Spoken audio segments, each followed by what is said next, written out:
Hello दोस्तों, कैसे हैं आप सब। मेरे यूट्यूब चैनल पर आप सबका स्वागत है। दोस्तों, आशा करती हूँ आप अच्छे स्वस्थ प्रसन्न होंगे। मैं भी अच्छी हूँ।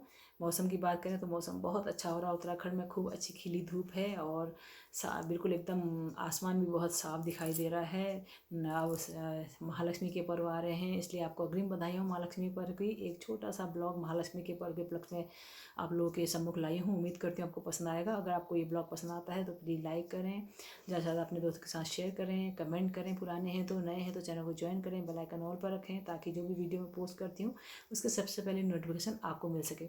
तो महालक्ष्मी के पर्व के दिन जो नरक चतुर्दशी है ना, वो क्यों मनाई जाती है, उस दिन क्या हमें ऐसा करना चाहिए जिससे हम पूरे साल स्वस्थ निरोग रहें और हमें यमराज का भय ना रहे, इसके बारे में आपको छोटी सी जानकारी दूंगी।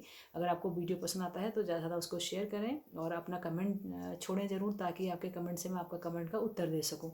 और कहाँ से देख रहे हैं ये भी मेंशन करें। तो क्या है, दिवाली के पर्व में महालक्ष्मी धनतेरस है, महालक्ष्मी का पर्व है, गोवर्धन पूजा है, नरक चतुर्दशी है, भाई दूज भी कहते हैं उसे। तो वो सब मनाई जाती है पर्व। तो जो भाई दूज पर्व मनाया जाता है ना, उसका बहुत महत्व है। तो भाई दूज का पर्व जो होता है गोवर्धन पूजा के बाद मनाया जाता है। और इस दिन क्या है, जो नरक चतुर्दशी जो होती है ना, उस दिन दीप दान दिया जाता है नरक चतुर्दशी के दिन, जिसका नाम ही नरक चतुर्दशी। अगर आप नरक चतुर्दशी के दिन दिया जलाते हैं, अपने घर में दीप दान देते हैं, तो यम के नाम का दिया जलाते हैं परिवार में, तो आपके जीवन में बहुत सारे संकट उस दिन से हटने लग जाते हैं। पूरे साल आपके पर भगवान की कृपा बनी रहती है अच्छी। तो उसका क्या महत्व है, अगर आप यम को दिया देते हैं नरक चतुर्दशी के दिन, तो क्या करें, आप चौमुखा दिया बनाएं। उसमें अगर आप यम को दिया दे रहे हैं तो सबसे बेस्ट जो उसका दिया दीप देने का समय होता है, राहु काल के समय होता है शाम को, जैसे 7 बजे से, या मतलब वैसे तो राहु काल सामयिक परिस्थिति के हिसाब से लगता रहता है, 4 से 6:30 तक लास्ट राहु काल होता है। पर जो संध्या काल होता है ना, जब सूर्य अस्त हो जाता है, चंद्रमा आने का समय होता है, उसे राहु काल या प्रदोष काल बोला जाता है। उस काल में अगर आप दीप दान देते हैं यम को, तो बहुत शुभ माना जाता है उस समय। आपका उससे राहु अच्छा होता है कहते हैं, शनि जनित पीड़ाएं आपको नहीं होती हैं कहते हैं, और केतु नहीं सताता आपको। साथ में यमराज की कृपा आप पर, यम भगवान की कृपा पर बनी रहती है पूरे वर्ष, ऐसा बोलते हैं। तो उसका, उस दीपदान का बहुत महत्व है। उस दीप को आप कैसे बनाएं ये देख सकते हैं। मैंने बनाया है एक दीप, जलाया नहीं है अभी, प्रज्वलित नहीं किया है। ये देख सकते हैं आप, ये मैंने इसमें ये दिख नहीं रहा होगा, मैंने इसको तेल से भर दिया है, सरसों के तेल से। अगर आप इस तरह का चौमुखा दिया जलाते हैं, आप ये देखिए 4 मुंह है ना इसके, ये 4 मुंह बनाए हैं मैंने। तो इस ये 4 चौमुखे दिए को क्या करते हैं, हम इसको दीपदान के रूप में यम के नाम से जलाते हैं। इसमें आप ऐसे एक बड़ा सा दिया लें, उसमें बहुत सारा तेल भर दें। इस तेल को भर के आप इसको महालक्ष्मी के पास रख दें। तो नरक चतुर्दशी के दिन की बात बता रही हूँ। तो इसको आप महालक्ष्मी के पास ऐसे रख दें।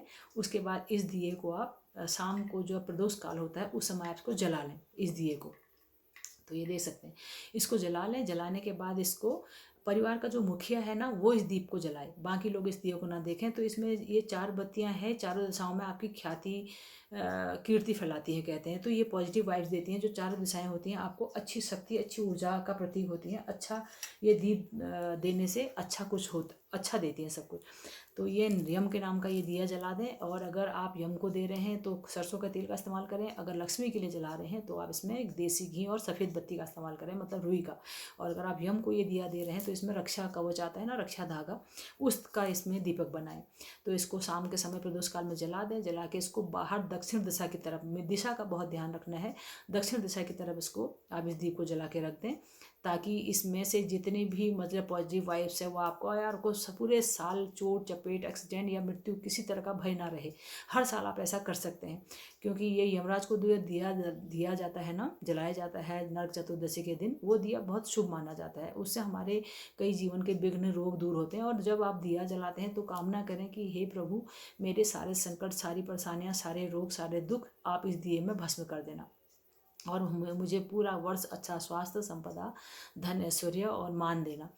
तो उस दिन वैसे भी कहते हैं कि अगर यम को दिया देते हैं तो बहुत प्रसन्न होते हैं, क्योंकि यम उस दिन, उनकी बहन यमुना ने उनसे वरदान लिया होता है कि भाई जो इस दिन आपके लिए दीपक जलाएगा, साथ में अपनी भाई बहन को भैया दूज के दिन टीका करेगा, भाई को जो बहन करेगी या जो भाई करेगा, तो उसको आपका मतलब मुख नहीं देखना पड़ेगा, तो आप उसको किसी तरह से मतलब कष्ट नहीं पहुंचाएंगे, उसके लिए यम के द्वार बंद हो जाएंगे।